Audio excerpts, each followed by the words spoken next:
बंद है। इतने में लाला सीताराम सेठानी सहित पहुंच गए और नरसी जी को हिलाया। भगत जी, भगत जी। नरसी जी ने देखा, नरसी जी के आगे वो कागज रख दिया। नरसी जी एकदम चौंक पड़े। नरसी जी ने भजन छोड़ा। लाला जी ये क्या है? वाह वाह भगत जी, चिंता हो तो यही हाल होता है। जब चिंता हो ना, लाला सीताराम कहने तो यही हाल होता है। अरे अभी अभी तो आप 500 ब्याज सहित भुगतान करके आए हो हमारे हवेली पर, और आप ही तो बोल के आए थे कि मुझे कीर्तन में पहुंचना है, राजाज्ञा है, और भरपाई की रसीद वहीं लाके दे देना। तो वही तो रसीद है। जैसे नरसी जी ने रसीद देखा और लाला सीताराम के मुंह से बात सुनी, नरसी जी चौंक पड़े। नरसी जी यह बात सुन चौंक पड़े तत्काल, बोले क्या कह रहे हो हे लक्ष्मी के लाल। शास्त्र कहता है कि जो बनिया लोग हैं ये लक्ष्मी के पुत्र हैं, मां लक्ष्मी कि ये पुत्र हैं लक्ष्मी की, इसीलिए इन पर बड़ी कृपा हुआ करती है। तो कहा कि हे लक्ष्मी के पुत्र, ये आप कह क्या रहे हैं? कब गया तुम्हारी कोठी में, कब मैंने द्रव्य चुकाया है? तुम झूठ बोलते हो मुझसे, या तुमने धोखा खाया है? या तुमने धोखा खाया है? या तुमने धोखा खाया है? या तुमने धोखा खाया है? या तुमने धोखा खाया है? मैं तो संध्या से ठाकुर के आगे बैठा हूँ, अपने गिरधर सांवरिया का कीर्तन आराधन करता हूँ, कीर्तन आराधन करता हूँ, कीर्तन आराधन करता हूँ। लाला जी धोखा हुआ आपके साथ। मैं आपके कोठी पर नहीं गया, ना ही मैंने कोई रकम चुकाया है। या तो आपको दया आ रही है मुझ पे, इसलिए आप झूठ बोल रहे हो, अथवा तो आपने धोखा खाया, कोई और होगा। मैं नहीं हूं, मैं तो सूर्यास्त के बाद से यहीं बैठा बैठा अपने सामल शाह का कीर्तन कर रहा हूं। लाला जी ने कहा धोखा मैंने नहीं खाया, आप खा रहे हो। ये अपना हस्ताक्षर देखो, आप हस्ताक्षर करके आए हो। वो बोले तुमने किया अभी अभी भुगतान, और अपने ये हस्ताक्षर लो देखो पहचान, पहचानो अपने हस्ताक्षर। नरसी रोमांचित हुए, नरसी जी के रोंगटे खड़े हुए। नरसी रोमांचित हुए अपने अक्षर देख, और अंकित थी प्रत्येक में श्याम मूर्ति की। ओ लाला जी, ये तो मेरा ही हस्ताक्षर है, ये सब कैसे हुआ? और आप नरसी जी समझ गए, देर नहीं लगी समझते। जिसने मेरे पिता का श्राद्ध किया, जिसने मेरी बेटी का हाथ पीला किया, जिसने मेरे बेटे का ब्याह किया, बस वही मेरा सामल शाह मेरे रूप में गया और ब्याज सहित भरपाई कर दिया। और उसी ने शायद लाला को कहा कि भाई ये रसीद वहां तक पहुंचाओ। नरसी जी कहने लगे भगत जी तुम बड़े भाग्यशाली हो, वेद वेदांत जिनका नैत नैत कहकर बखान करते हैं वही आपके हवेली पर पधारे मेरे वेश में, और आपने उन्हीं का दर्शन किया है। मैं आपके चरण पकड़ लूं, ये कहकर नरसी जी आगे बढ़े। आगे बढ़ तत्काल ही पांव सेठ का था और बोले लाला जी तुम्हें मेरा बारंबार प्रणाम। नरसी जी ने दौड़कर सेठ जी के चरणों में माथ, अरे भगत जी ये क्या करते हो, ये क्या करते हो?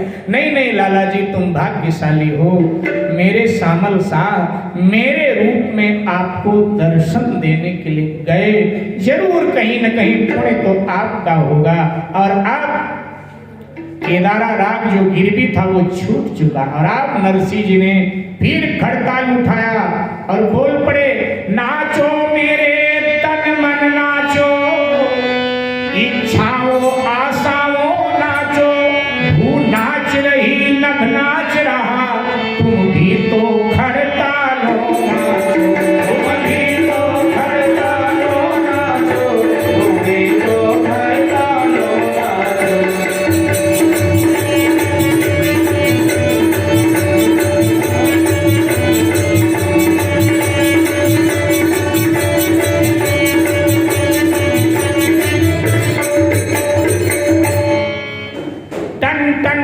घड़ियाल के बजा दिए अब तीन, और भक्तराज नरसिंह हुए और भक्ति में लीन।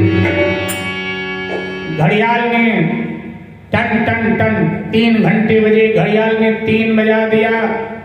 दुष्ट हंसने लगे, बोले पाखंड है इसका, कोई भगवान नहीं माला पहनाएंगे, अच्छा है फांसी पे चढ़ेगा। और नरसिंह जी ने जब ये सुना तो और आनंद में नरसिंह जी महाराज डूब गए। नरसिंह जी की आवाज भगवान राधा कृष्ण के कानों से टकरा रही है, बड़े भाव से गाए जा रहे हैं, आत्मा परमात्मा का मिलन हो रहा है। और बजा दिए घड़ियाल ने इसी बीच में 4, और निप आज्ञा से तब कहा सारंग ने ललका। 4 बज गए, घटना नहीं घटी, और जब घटना घटी नहीं तो राजा मंडलिक ने सारंग से कहा, बोल दो इसको कि अगर माला गले में नहीं आई तो सूर्य उदय होते ही फांसी का फंदा इसके गले में अवश्य आएगा। सारंग ने जाकर नरसिंह जी को पकड़कर झकझोर दिया, बोले ठग पाखंडी, होने वाला है प्रातःकाल, जीवन का भी है भोर यही, माला यदि मिली नहीं तुमको टूटेगी श्वासा ढोल।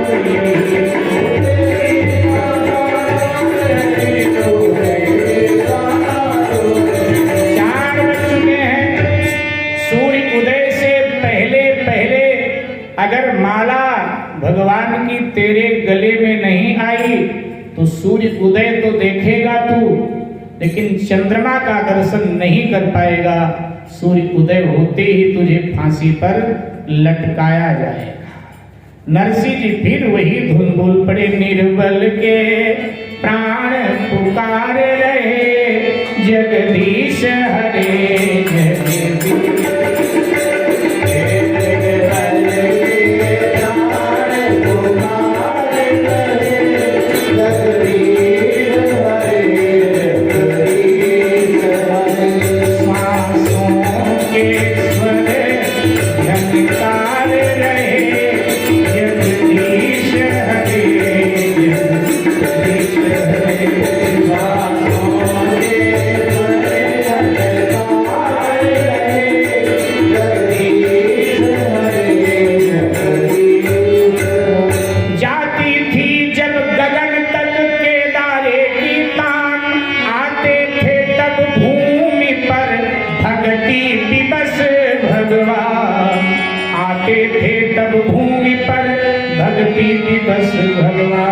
उषा ने अपनी लालिमा पूरब में बिखेर दी। सूर्योदय से पहले आपने देखा होगा पूरब में आकाश लाल हो जाता है, सूर्योदय बाद में होता है, आकाश लाल पहले हो जाता है।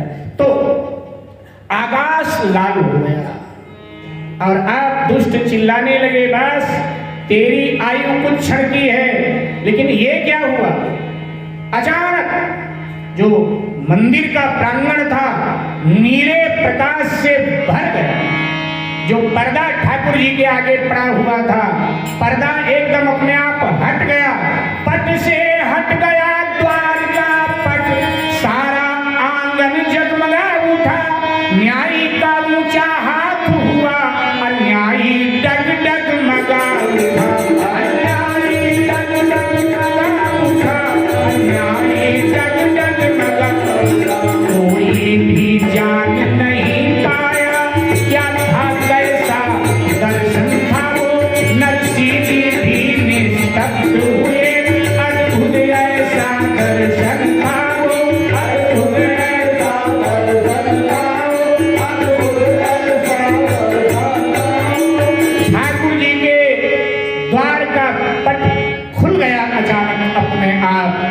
न्यायी का मस्तक ऊंचा हुआ, अन्यायियों के पांव कांप उठे। नरसिंह जी भी कुछ समझ नहीं पाए क्या हो रहा है। इतने में तो हरि प्रतिमा से हुए हैं प्रकट कन्हैया लाल, और पहना दी निज हाथ से नरसिंह जी को माल। पहना दी निज हाथ से नरसिंह जी को माल। पग छूने को बढ़ा जब कीर्तनकार महान, निमिष मात्र में हो गई छवि वो अंतर्ध्यान। जय जय की ध्वनि से तुरंत गूंज उठा दरबार। राजा ने भी भक्त को पहनाया जय हार। सारंग को खुद ही मिला आत्मग्लानि का दंड, हुआ सभी के सामने चकनाचूर घमंड। उसी समय मेरे भाई बहन श्री विग्रह से भगवान श्री कृष्ण प्रकट हुए और माला नरसिंह जी के गले में डाल। चकाचौंध इतनी कि केवल नरसिंह जी को भगवान का दर्शन हुआ, इन दुराचारियों को क्यों दर्शन होगा भगवान का। नरसिंह जी के गले में माला डाल दिया और भगवान का नरसिंह जी पांव छूने के लिए हाथ बढ़ाया। भगवान अंतर्ध्यान हो गए और इधर ये दृश्य सबने देखा कि जो ठाकुर जी के गले में माला राजा ने पहनाई थी वो अब नरसिंह जी के गले में है। राजा मंडलिक उठे और राजा मंडलिक ने भी नरसिंह जी के गले में माला डाली और अपना माथा राजा मंडलिक ने नरसिंह जी के चरणों में रख दिया और कहा, मंडलिक बोल उठे